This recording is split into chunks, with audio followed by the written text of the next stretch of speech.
Like and subscribe and click the bell icon to get new video updates. The Guardian view on Britain's Rwanda deal: a cruel, cynical pretense sending asylum seekers on a one-way journey does nothing to address the global refugee crisis. Priti Patel's ambition to send asylum seekers as far away from the UK mainland as she can has a history. 2 years ago, the Home Secretary looked at shipping Channel migrants to processing centres from North Africa to the South Atlantic. Those ideas eventually bit the dust, on grounds that included the scheme's inhumanity, impracticability and eye-watering costs. But Ms Patel has never been one to let the facts get in the way of a wicked idea. On Thursday, the Home Secretary announced in Kigali that, in return for £120 million of development aid, Rwanda will accept the transfer of UK asylum seekers. This is a much more sweeping approach, since it apparently involves no asylum claim processing.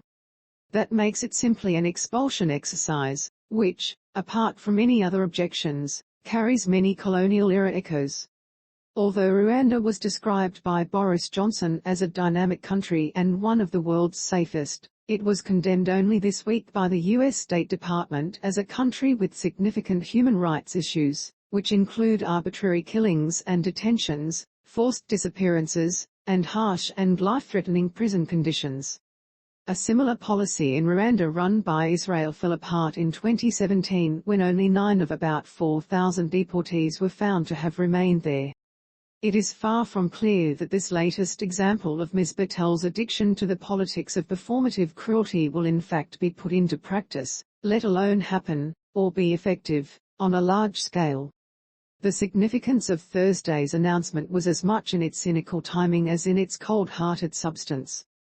Mr Johnson is being hammered again by the unpopularity of his Downing Street pandemic lawbreaking and fines. His party is facing serious losses in the local elections in 3 weeks' time because of it.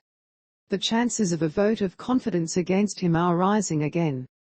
For the Prime Minister, a headline-grabbing crackdown initiative on immigration provides a media distraction, a chance to rally his anti-immigration voters before the local elections, and puts pressure on the MPs and peers who are still blocking asylum law changes in the government's Immigration and Borders Bill.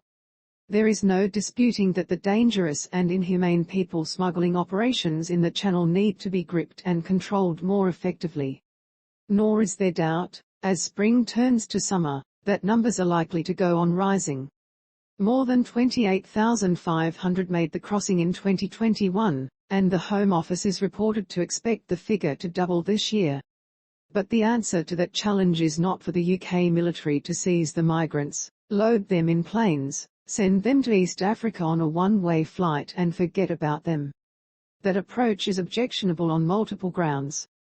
It is expensive, inhumane, at odds with this country's history of commitment to refugees, likely to prove illegal and unlikely to be the deterrent that Ms Patel hopes. It is a racist measure. It seems unlikely that a white Ukrainian asylum seeker arriving in Britain would ever be sent to Rwanda. It is also not as popular as some assume. A Snap poll on Thursday showed that a majority of voters oppose the scheme. The answer, as always, must be a pragmatic and just approach. It should be to work with France and other European neighbours more thoroughly to process claims better and more fairly, and to make deals for the return of those who do not qualify. This government, though, shows little sign of wanting to do that. The abject truth is that Mr Johnson and Ms Patel prefer to stage a row about asylum seekers than to join with other states and charities to address the global, criminal and humanitarian issues that are causing so much suffering. We have a small favour to ask. Tens of millions have placed their trust in the Guardian's fearless journalism since we started publishing 200 years ago, turning to us in moments of crisis, uncertainty, solidarity and hope. More than 1.5 million supporters, from 180 countries, now power us financially, keeping us open to all, and fiercely independent. Unlike many others, The Guardian has no shareholders and no billionaire owner.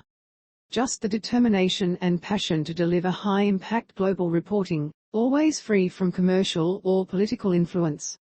Reporting like this is vital for democracy, for fairness, and to demand better from the powerful.